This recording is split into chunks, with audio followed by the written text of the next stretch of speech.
கொண்டு வரப்பட்ட வரவு செலவு திட்டத்தில் 10 பங்காக அது இருந்தால் கிட்டத்தட்ட 1.5 பங்கு ஒரு யுத்தம் இல்லாத நாட்டிலே பாதுகாப்பு துறைக்கு ஒதுக்கப்பட்டிருக்கிறது.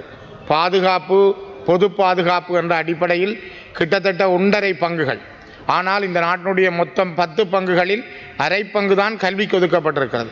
அப்படி என்றால் இந்த நாட்டிலே கல்வியை நீங்கள் எடுத்துக்கொள்கிற விதம் என்ன?